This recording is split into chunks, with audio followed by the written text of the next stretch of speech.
आप सभी का आपके अपने YouTube चैनल अरविंद सर 55 में स्वागत है। आज की इस क्लास में हम आपको कक्षा 12 मैथ का चैप्टर अवयव की बेसिक जानकारी देंगे। अवयव अर्थात मैट्रिक्स क्या होता है? यह विभिन्न फलनों या संख्याओं का एक अरेंजमेंट होता है, एक व्यवस्था होती है, जिसमें कुछ संख्याओं को हम पंक्ति के रूप में और कुछ संख्याओं को स्तंभों के रूप में रखते हैं। कैसे? ये देखिए, मान लीजिए आपकी संख्याएं है 1 2 3 5 6 4, कुछ भी ले लीजिए आप, 2 1 9, ये आपकी संख्या है। इसमें आपकी जो क्षैतिज लाइन है, ये वाली जो लाइन है हॉरिजॉन्टल लाइन, उसको बोल कहेंगे हम पंक्ति। और पंक्ति को अंग्रेजी में क्या कहते हैं? पंक्ति को अंग्रेजी में कहते हैं रो। रो तो हम इसको R1 से, क्योंकि पहली पंक्ति है तो R1 लेंगे। आपकी जो दूसरी क्षैतिज लाइन है इसको कहेंगे हम R2, यानी कि दूसरी पंक्ति। और आपकी जो तीसरी लाइन है क्षैतिज लाइन, इसको कहेंगे हम R3। ओके। इसी प्रकार से जो आपकी वर्टिकल लाइन है, वर्टिकल माना ऊर्ध्वाधर जो लाइन है ये वाली, इसको कहेंगे हम, ऊर्ध्वाधर को वर्टिकल, और इसको बोलते हैं कॉलम। कॉलम को अंग्रेजी में क्या कहेंगे? स्तंभ। हिंदी में कहते हैं स्तंभ, अंग्रेजी में क्या कहते हैं? कॉलम। तो इसको हम क्या कहेंगे? C1 कहेंगे। ये पहला कॉलम, ये आपका दूसरा कॉलम, यानी कि जो आपकी वर्टिकल लाइन होगी, ऊर्ध्वाधर जो लाइन होगी, उसको हम क्या कहेंगे? कॉलम, स्तंभ। ये आपका C2 हो जाएगा, C2, और ये होगा आपका C3। तो हमने देखा कि हमने विभिन्न संख्याएं थी, विभिन्न संख्याओं को पंक्ति और स्तंभों के रूप में क्या कर दिया? व्यवस्थित कर दिया। तो व्यवस्थित करने पर इस हमें जो अरेंजमेंट प्राप्त हुआ, उसे क्या कहते हैं? हम अवयव कहते हैं। और अवयव को हमेशा बड़े ब्रैकेट के अंदर, इन संख्याओं के में रखते हैं, बड़े ब्रैकेट के अंदर रखते हैं। और हम मान लेते हैं ये क्या है? आपका अवयव A है। ओके। तो अवयव क्या होता है? मैं दोबारा रिपीट करता हूं, अवयव विभिन्न संख्याओं या फलनों की एक व्यवस्था होती है, जिसमें संख्याओं को पंक्ति और स्तंभों के रूप में क्या करते हैं? व्यवस्थित करते हैं। इतनी बात क्लियर हुई? चलिए, अब ये देखिए, आपकी ये जो संख्याएं है ये कहलाती है 1 2 3, जो आपने संख्याएं ली है ये कहलाते हैं अवयव के अवयव। तो ये है आपका पहली पंक्ति, ये वाली आपकी कौन सी? पहली पंक्ति। और पहली पंक्ति का कौन सा अवयव है? पहला अवयव। तो जब हम इनको प्रदर्शित करेंगे तो अवयव, पहली पंक्ति का पहला अवयव यानी कि A11, इसका मतलब है पहली पंक्ति का पहला अवयव, तो कितना? 1। इसी प्रकार से एक जो 2 है, यह पहली पंक्ति का दूसरा अवयव। ओके। ये आपका पहली पंक्ति का तीसरा अवयव। ये आपकी दूसरी पंक्ति स्टार्ट होगी, ये दूसरी पंक्ति का पहला अवयव। ये आपकी दूसरी पंक्ति का कौन सा अवयव? दूसरा अवयव, A22। ये आपकी दूसरी पंक्ति का कौन सा अवयव है? तीसरा अवयव, A23। ओके। अभी तीसरी पंक्ति आ गई आपकी, ये आपकी तीसरी पंक्ति का पहला अवयव, ये आपकी तीसरी पंक्ति का दूसरा अवयव, और ये है आपकी तीसरी पंक्ति का तीसरा अवयव। तो ये क्या कहलाते हैं? ये कहलाते हैं किसी भी अवयव के एलिमेंट, यानी कि अवयव। ओके। चलिए, अब ये देखिए, उसके बाद आपका आता है किसी भी अवयव का क्रम क्या होता है? कोटि। अवयव का क्रम कहिए या कोटि कहिए। तो अवयव का क्रम, अवयव का क्रम कह लीजिए या कोटि। कोटि अंग्रेजी में बोलते हैं order of matrix, order of matrix, matrix. Okay. अब ये क्या होता है? ये देखिए, अगर हमें किसी भी अवयव का ऑर्डर ऑफ मैट्रिक्स लिखना है तो हम क्या काम करेंगे?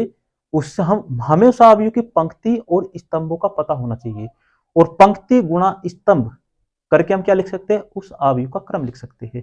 कैसे? ये देखिए, अगर मैं इस अवयव A की ही बात करूं, इस अवयव A की बात, तो इसमें कितनी पंक्तियां हैं? इसमें 1 2 3, तो इसमें 3 पंक्तियां हैं। ओके। और स्तंभ कितने हैं? 1 2 3, स्तंभ भी कितने? 3। तो इसका मतलब 3 पंक्ति और 3 स्तंभ। और अगर हमसे ये कह दिया जाए कि भैया इस पंक्ति, इस अवयव का क्या लिखो? अवयव A का, इसका क्रम लिखिए, तो कैसे लिखेंगे? तो अवयव A का जो क्रम होगा, अवयव का क्रम, तो अवयव का क्रम होता है पंक्ति और गुणा स्तंभ, पंक्ति गुणा स्तंभ। अच्छा, इस अवयव, अगर मैं अवयव का क्रम लिखना चाहता हूं तो अवयव A का जो क्रम हो जाएगा, अवयव A का क्रम, तो वो हो जाएगा कितना, इसमें पंक्ति कितनी, पंक्ति 3, और स्तंभ भी कितने, स्तंभ भी 3। ओके, तो ये होता है आपका अवयव का क्रम। ओके, मैं दोबारा से दूसरा एग्जांपल लेता हूं। सपोज कीजिए आपके पास ये अवयव है, मैं मान लेता हूं, माना ये दूसरा एग्जांपल समझिए आप, ये कोई अवयव है 1 2 3 2 4 3 2 4 5, ऐसे ये कोई अवयव है, और आपसे इस अवयव का क्रम लिखना है। तो हम क्या काम करेंगे, इस अवयव का जो क्रम होगा, अवयव ए का क्रम, ए का क्रम, तो मैंने क्या बताया, हमें पंक्ति और स्तंभ का पता होना चाहिए, पहले पंक्ति और फिर बाद में स्तंभ। तो ये इसमें पंक्ति कितनी, इसमें ये पहली पंक्ति, ये आपकी दूसरी पंक्ति, ये आपका पहला स्तंभ, ये आपका दूसरा स्तंभ C2, और ये आपका कितना, तीसरा स्तंभ C3। तो इसमें पंक्ति कितनी, इसमें पंक्ति 2। तो जब इसका क्रम लिखेंगे पंक्ति और मल्टीप्लाई कितना, स्तंभ कितने, 3, तो इस अवयव को जो क्रम कहलाएगा वो कितना होगा, 2/3 कहलाएगा। ओके, इतनी बात क्लियर हुई। चलिए अब हम पढ़ेंगे किसी भी अवयव के एलिमेंट कैसे निकालते हैं, अवयवों की संख्या कैसे निकालते हैं। अवयव ए के अवयवों की संख्या, अवयवों की संख्या। अब ध्यान से समझिए, अगर मैं इस अवयव ए के अवयवों की संख्या निकालना चाहता हूं तो इसमें कितने अवयव है, वैसे तो मैं गिन के बता सकता हूं, लेकिन अगर और फॉर्मूले से निकाले तो क्या काम करेंगे, जो पंक्ति और स्तंभ है उनकी मल्टीप्लाई कर दीजिए। तो इसमें कितनी पंक्ति बताई मैंने, इसमें 3 पंक्तियां है, 3, और स्तंभ भी कितने, 3। तो जब 3 3 की मल्टीप्लाई करेंगे कितना होगा, 9। तो इसमें कितने अवयव हुए, तो इसमें 9 अवयव हुए, हो गए ना 9 अवयव, 1 2 3 4 5 6 7 8 9। ओके, तो किसी भी अवयव के अगर आप अवयवों की संख्या निकालना चाहते हैं तो क्या काम करेंगे, इसमें पंक्ति और जो स्तंभ होगी उनकी मल्टीप्लाई कर दीजिए, तो क्या निकल के आ जाएगा, अवयव के अवयवों की संख्या निकल के आ जाएगी। इतना बात क्लियर। चलिए हो गया। अब हम पढ़ेंगे अवयव के प्रकार, टाइप्स ऑफ मैट्रिक्स।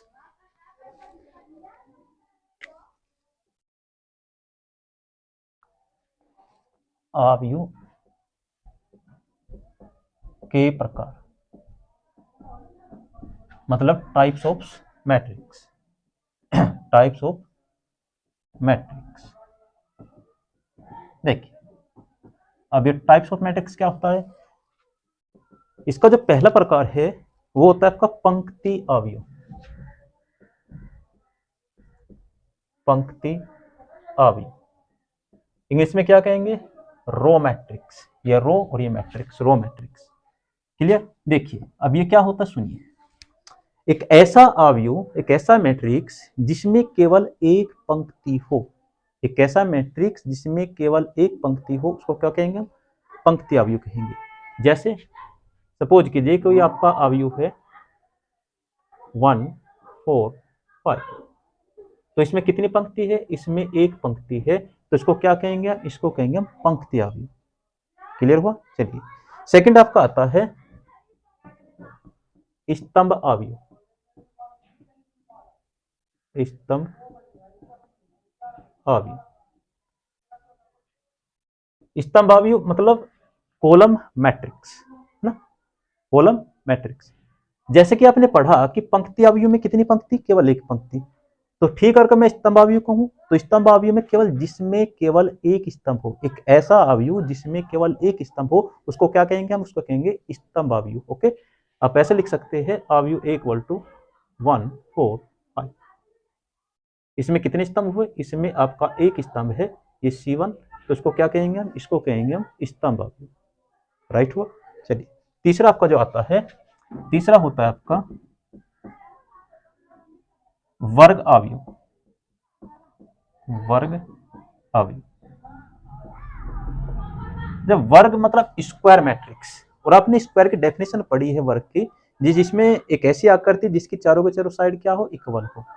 तो यहाँ वहां पर एक साइड इक्वल होते हैं, यहाँ पर क्या है, क्योंकि हम अवयव पढ़ रहे हैं, और अवयव में क्या होता है, अवयव में रो और कॉलम होते हैं, पंक्ति और स्तंभ होते हैं।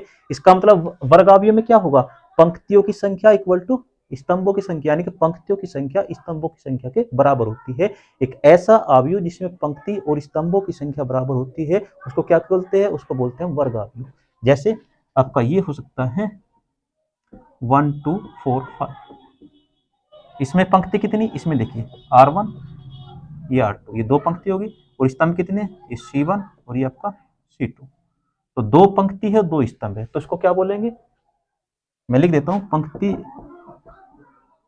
पंक्तियों की संख्या, पंक्ति इक्वल टू स्तंभ, माना जितनी पंक्ति उतने स्तंभ। ओके, यहां पर हमने क्या किया, यहां पर दो पंक्ति है तो दो स्तंभ है, इसका मतलब ये वर्गावयव है, स्क्वायर मैट्रिक्स।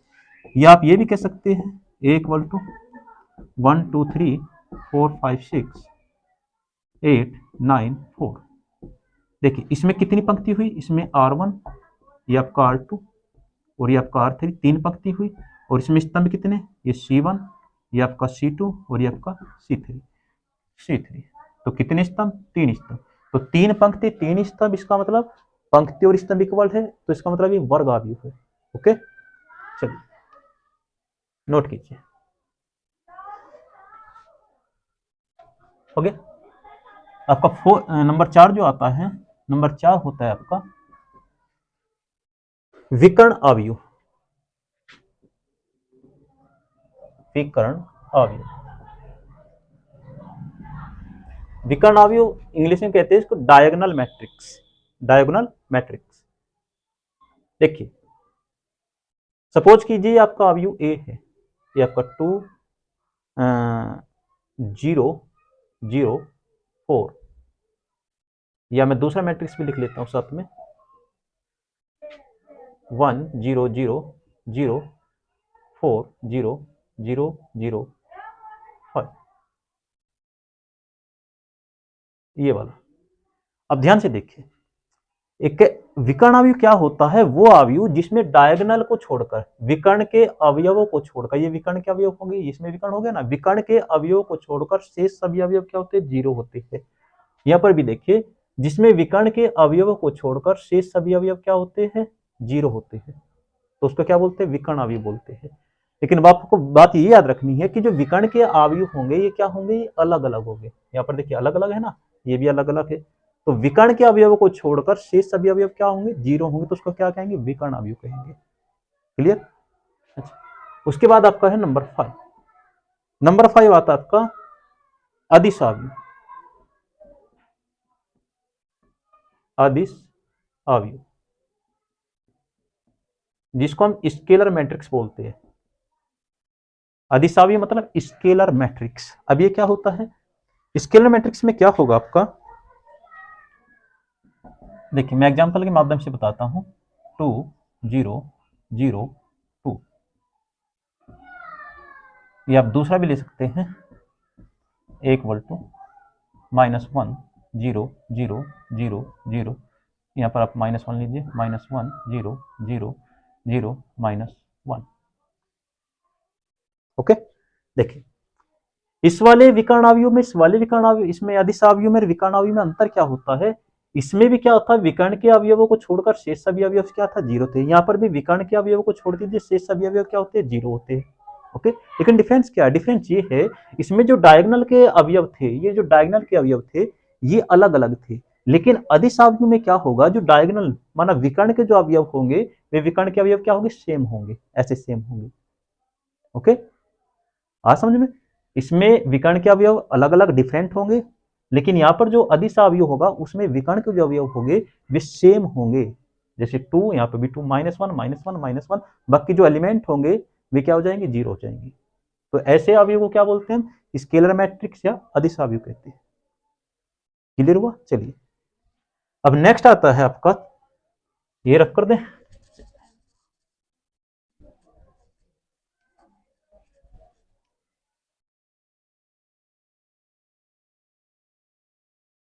नेक्स्ट जो आपका आता है, नेक्स्ट है आपका तत्समक अवयव, ये 5th 6th। तत्समक अवयव, ये इसका दूसरा जो नाम है, इसको हम इकाई अवयव बोलते हैं, इकाई अवयव, और इंग्लिश में इसको हम कहते हैं आइडेंटिटी मैट्रिक्स। क्या कहते हैं, आइडेंटिटी मैट्रिक्स, नाम से पता लग रहा है आइडेंटिटी मैट्रिक्स। कैसा मैट्रिक्स, ये देखिए सपोज कीजिए मैंने अवयव ए लिया 1 0 0 1, या दूसरा अवयव मैं ये ले लेता हूं 1 0 0 0 1 0 0 0 1। इकाई अवयव मतलब जो डायगोनल के अवयव होंगे वे 1 1 होंगे, जो विकर्ण के अवयव होंगे वे 1 1 होंगे। यहाँ पे भी देखिए विकर्ण के अवयव क्या है 1 1 है, बाकी सब के सब अवयव क्या है 0 है। तो वह अवयव जिसमें विकर्ण के अवयव तो 1 1 होंगे लेकिन शेष सभी अवयव क्या होंगे 0 होंगे, तो ऐसे अवयव को हम क्या बोलते हैं तत्समक अवयव या इकाई अवयव बोलते हैं। ओके, देखिए इस अवयव में तत्समक अवयव में, विकर्ण अवयव में और अदिश अवयव में क्या डिफरेंस है? डिफरेंस ये है विकर्ण अवयव में आपके जो विकर्ण के अवयव होंगे वे अलग अलग होंगे, बाकी शेष 0 होंगे। यहां पर अदिश अवयव में विकर्ण के अवयव तो सेम होंगे लेकिन 1 1 नहीं होंगे। यहां पर आपने देखिए -1 -1 -1 1 1 तो नहीं है, -1 है। ओके, तो यहां पर सेम होंगे लेकिन शेष अवयव क्या होंगे 0 होंगे। लेकिन जैसे हम तत्समक अवयव की बात करेंगे उसमें विकर्ण के अवयव 1 1 होंगे और बाकी शेष सभी अवयव क्या होंगे 0 होंगे। ये पॉइंट क्लियर हुआ? अब नेक्स्ट आपका जो पॉइंट आता है, नेक्स्ट है आपका शून्य अवयव।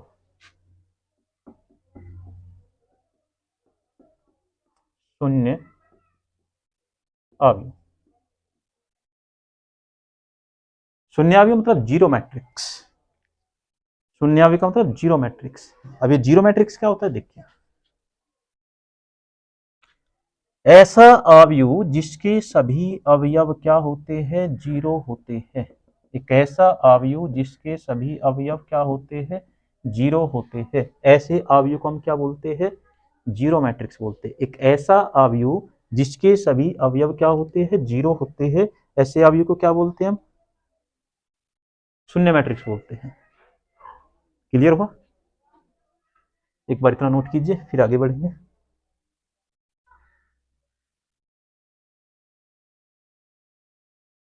हो गया? चलिए नेक्स्ट है आपका अवयव के अवयव की समानता।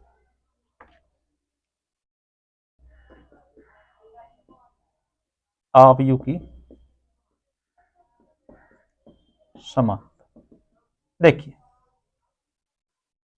आपके जो दो मैट्रिक्स तभी समान हो सकते हैं। अवयव की समानता का मतलब है कि मैट्रिक्स कब समान होते हैं, तो दो मैट्रिक्स या दो अवयव तभी समान होते हैं यदि उनका ऑर्डर इक्वल हो, यानी कि उनका क्रम इक्वल हो। मेरी बात को ध्यान समझिए, दो अवयव तभी इक्वल हो सकते तभी समान हो सकते हैं जब उनके क्रम इक्वल हो, तो हम क्या कहेंगे कि हाँ ये अवयव इस अवयव के इक्वल है।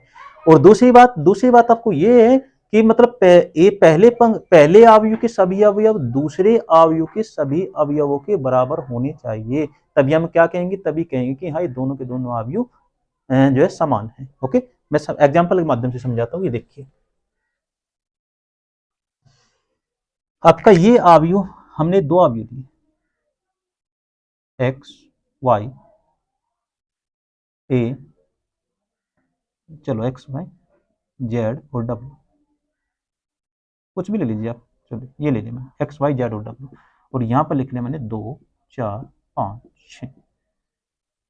तो मैं इन दोनों अवयव को इक्वल कह रहा हूं, इसलिए तो ये दोनों अवयव इक्वल कब होंगे, दोनों अवयव इक्वल तब होंगे जब इस पहले वाले अवयव का क्रम और इस वाले अवयव का क्रम क्या होगा इक्वल होगा। पहली बात तो आपको ये याद रखनी है। अब देखिए इसका क्रम अगर मैं लिखना चाहूँ इस अवयव का, तो मैंने बताया था पहले पंक्ति लिखेंगे और फिर क्या लिखेंगे स्तंभ। तो इसमें पंक्ति कितनी है, इसमें पंक्ति है 2 और स्तंभ भी कितने 2, तो क्रम क्या हो गया इसका 2/2। इसका क्रम कितना हो गया 2/2। अब इसका क्रम देखिए, इसमें पंक्ति कितनी, इसमें पंक्ति एक और एक दो, दो पंक्ति हो गई, और स्तंभ कितने, स्तंभ भी 2 हो गए, तो ये 2/2 का हो गया। तो एक बात तो क्लियर हुई कि दोनों का जो क्रम है वो क्या है इक्वल है।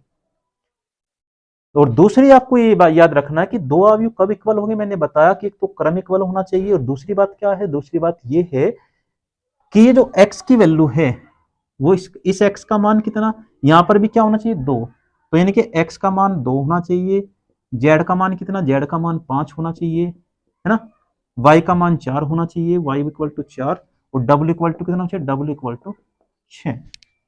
तभी हम क्या कहेंगे, तभी कह सकते हैं कि ये दोनों जो अवयव आपको दिए हुए हैं ये क्या है समान है। इतनी बात क्लियर हुई। तो दो अवयव कब समान होते हैं, मैंने आपको बता दिया, दो अवयव तभी समान होते हैं जब पहली कंडीशन ये है कि दोनों के क्रम क्या होने चाहिए, वो इक्वल होने चाहिए, 2/2 के हो, 3/3 के हो, 4/4 के हो, या और दूसरी बात ये कि उनके जो अवयव है, पहली पंक्ति का पहला अवयव है तो इसका पहली पंक्ति का पहला अवयव ये है, ये दोनों भी क्या होने चाहिए, समान होने चाहिए, ये इसके इक्वल होना चाहिए, ये इसके इक्वल, ये इसके इक्वल। ओके, क्लियर हुआ? चलिए नोट कीजिए।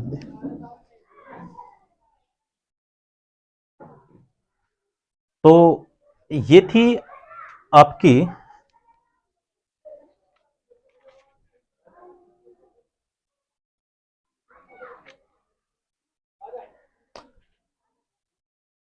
एक्सरसाइज, अवयव की एक्सरसाइज 1 से जुड़ी हुई सभी बेसिक जानकारियां आप इसको ध्यान से पढ़िए। इससे इस पे आधारित जो एक्सरसाइज है वो हम अगली वीडियो में करेंगे। अगर आपको वीडियो अच्छी लगी हो तो आप इसको लाइक कीजिए, शेयर कीजिए और ज़्यादा से ज़्यादा हमारे चैनल को सब्सक्राइब कीजिए। वीडियो देखने के लिए आप सभी का धन्यवाद।